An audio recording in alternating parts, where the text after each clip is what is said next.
जयराम जी की बच्चों, हम लोग बात करते हैं कि ये रिफ्लेक्शन और रिफ्रैक्शन क्या है, यानी परावर्तन और अपवर्तन।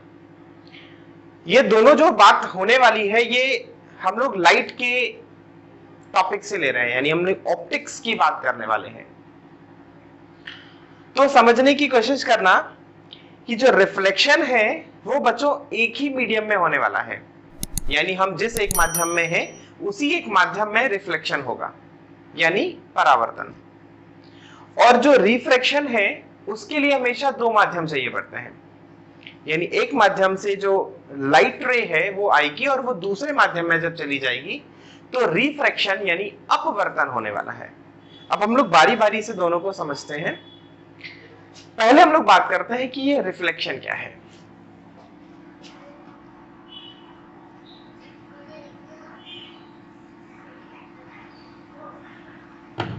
यानी परावर्तन।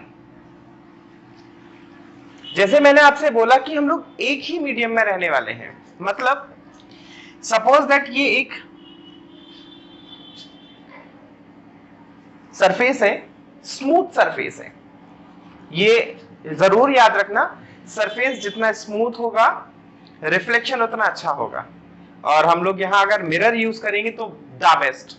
आप लोग छोटे जब रहे होंगे तो आपने किसी को परेशान करने के लिए अपने घर के शीशे का प्रयोग भी किया होगा, लगभग लोग करते हैं। तो हुआ है क्या कि लाइट आई, वो इस सरफेस पे टकराई, और टकराकर जब वो लाइट वापस चली गई, तो जब लाइट किसी एक माध्यम से आए और वापस टकराकर उसी माध्यम में चली जाए तो प्रकाश की इस घटना को हम लोग कहते हैं परावर्तन। अब जो आने वाली किरण है उसको हम कहते हैं आपतित, और जो जाने वाली है उसे हम लोग कहते हैं परावर्तित। जो आ रही वो इंसिडेंट रे है, जो जा रही वो रिफ्लेक्टेड रे है। जो आ रही वो इंसिडेंट है, आपतित आने वाली, और जो वापस टकराकर लौट गई वो परावर्तित है, रिफ्लेक्टेड है। इन दोनों के बीच में हमने एक नॉर्मल बना दिया। तो जब हम नॉर्मल और इंसिडेंट रे के बीच की बात करेंगे तो जो कोण बनता है वो होता है साइन आई, और नॉर्मल और रिफ्लेक्टेड रे के बीच में जो बनता है वो होता है साइन आर। जो आया वो आपतित, जो चला गया वो परावर्तित। जो नॉर्मल था उससे और आने वाली किरण के बीच जो कोण बना वो साइन आई, और जाने वाली किरण और नॉर्मल के बीच में जो कोण बना वो साइन आर। अब ये जो साइन आई है और जो साइन आर है ये हमेशा कांस्टेंट होगा, नियतांक होगा। हम केवल इतनी सी बात को, और इसे हम लोग स्नेल लॉ बोलते हैं, यानी एक वैज्ञानिक जिन्होंने हमें ये बताया कि इंसिडेंट रे और नॉर्मल के बीच जो बनने वाला कोण है और रिफ्लेक्टिव रे और नॉर्मल के बीच जो बनने वाला कोण है, ये दोनों का जो रेशियो है वो एक कांस्टेंट है। हम यहां ये भी लिख सकते हैं कि sine r is equals to sine i. ये दोनों बात जिसने समझाया वो स्नेल थे, उन्होंने खुद बताया, इसलिए अपने ही नाम पर इस लॉ का नाम रख दिया और हमें याद रखना होता है स्नेल्स लॉ।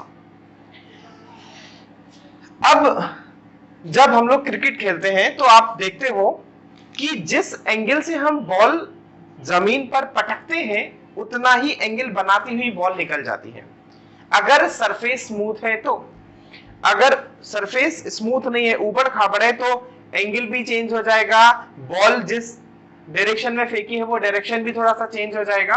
लेकिन अगर स्मूथ सरफेस है, हम अपने घर के टाइल्स के ऊपर अगर बॉल को फेंक रहे हैं तो वो उतना ही एंगल बनाकर जाती है। जैसे हम घर में जब बॉल को लेकर जमीन पर पटकते हैं तो ऊपर से फेंका और वो वापस ऊपर ही आ गई, यानी जो एंगल जिस जा रहा था वैसे ही वो वापस आ जाती है।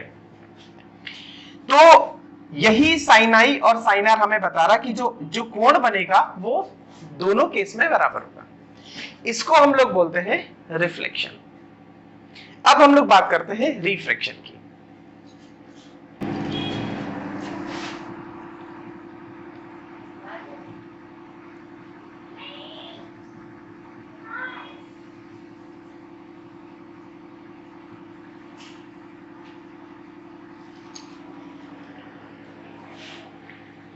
अब हम लोग बात करते हैं रिफ्रैक्शन यानी अपवर्तन की। बच्चों रिफ्लेक्शन एकदम क्लियर हो गया होगा, माध्यम नहीं बदलेगा, जिस माध्यम से आ रही थी उसी माध्यम में चली जाएगी। लेकिन सपोज ये एक पानी है और यहां कहीं हम लोग बैठे हुए हैं, हमने यहां तक देखा तो हम चूंकि हवा में थे तो ये पूरा जो एरिया है ये एयर है और इसके नीचे पानी की सतह है, तो अब जो सेक्शन है वो पानी है यानी वाटर। ये आने वाली किरण है। हमने नदी में देखा कि यहां एक प्यारी सी मछली तैर रही है, तो हम जिस जगह वो मछली को देख रहे हैं क्या वो मछली वही है? इस बात का अंदाजा लगाने के लिए यहां कोई दुष्ट किस्म के लोग बैठे हुए थे और जब वो इस मछली को देखते हैं तो एट द सेम टाइम वो उसको मारने की कोशिश करने के लिए उस पर कुछ पैना सा फेंक कर मारते हैं। अब जब वो मारते हैं तो वो बिल्कुल वही मार रहे थे जहां वो मछली थी और हम इस बात को मान लें कि मछली बिल्कुल नहीं डरी, वो वहां से नहीं भागी, तो क्या मारने वाले ने जहां मारा वो मछली में लगेगा? तो बिल्कुल नहीं लगेगा। हो सकता कि जब वो इसको यहां देखकर मारे तो उसका जो बर्छी या जो पैना सा हथियार था वो यहां गले, वो बिल्कुल थ्रो बिल्कुल मछली को देख के करेगा, लेकिन बावजूद इसके वो कभी यहां जाएगा कभी कहीं और जाएगा। मछली नहीं मूव कर रही, मैं उस केस में बात कर रहा हूं। तो नहीं गलेगा तो ऐसा क्यों होगा कि वो क्यों नहीं गलेगा? तो ये जो कारण है यानी जो ऑब्जेक्ट हमें जहां दिख रहा वो वहां है नहीं, ये जिस कारण से हो रहा वही अपवर्तन रिफ्रैक्शन है। अब रिफ्रैक्शन क्या है इस बात को समझते हैं। तो मैंने कहा कि ये एयर है और ये वाटर है।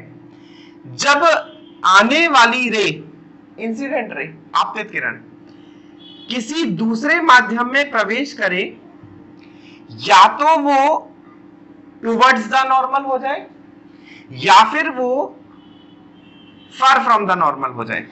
ये जो नॉर्मल है इससे या तो पास में आ जाए या इस नॉर्मल से दूर चला जाए। तो जब प्रकाश की ये जो घटना घटित हुई कि आने वाली किरण या तो थोड़ा यहां हो गई या थोड़ा वहां हो गई, जैसी आ रही थी वो बिल्कुल वैसी नहीं जाए, बल्कि या तो ऐसी हो जाए या थोड़ी ऐसी हो जाए। प्रकाश की रेखा एक माध्यम से दूसरे माध्यम में प्रवेश करके या तो नॉर्मल के पास आ जाए या नॉर्मल से थोड़ा दूर चले जाए, तो इस घटना को रिफ्रैक्शन कहते हैं। अब हुआ क्या, अब हुआ क्या ये बाद में बताते, पहले कुछ और उससे पहले का समझते हैं कि मैंने यहां एयर लिखा और यहां वाटर लिखा, तो यहां दो माध्यम बन गए। एक माध्यम होता है रेयर, एक होता है डेंस। रेयर मतलब होता है विरल माध्यम और डेंस मतलब होता है सघन माध्यम। अब रेयर और डेंस क्या होता? तो जब मॉलिक्यूल्स जो है, मैंने आपको एक वीडियो दिया था जिसमें मैंने आपको कंडक्शन, कन्वेक्शन और रेडिएशन समझाया था, आप लोग चाहो तो उस वीडियो को भी देख सकते हो, तो आपको मॉलिक्यूल समझ आ जाएगा।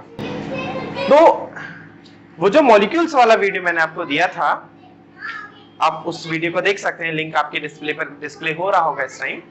तो जो विरल है वो क्या है कि जब जो मॉलिक्यूल्स हैं वो थोड़ा दूर दूर हो जाए, एक इधर एक इधर इधर इधर इधर, तो ऐसा जब माध्यम जहां मॉलिक्यूल्स दूर दूर हो उस माध्यम को हम लोग रेयर बोलते, विरल बोलते। और जब वही मॉलिक्यूल्स थोड़े ज्यादा पास पास हो जाएं, तो उस माध्यम को हम लोग डेंस माध्यम यानी सघन बोलते हैं। अब कोई भी दो सॉल्यूशन जब कंपैरिजन करते हैं तो हमें पता चल जाएगा कि वो रेयर है या वो डेंस सॉल्यूशन है।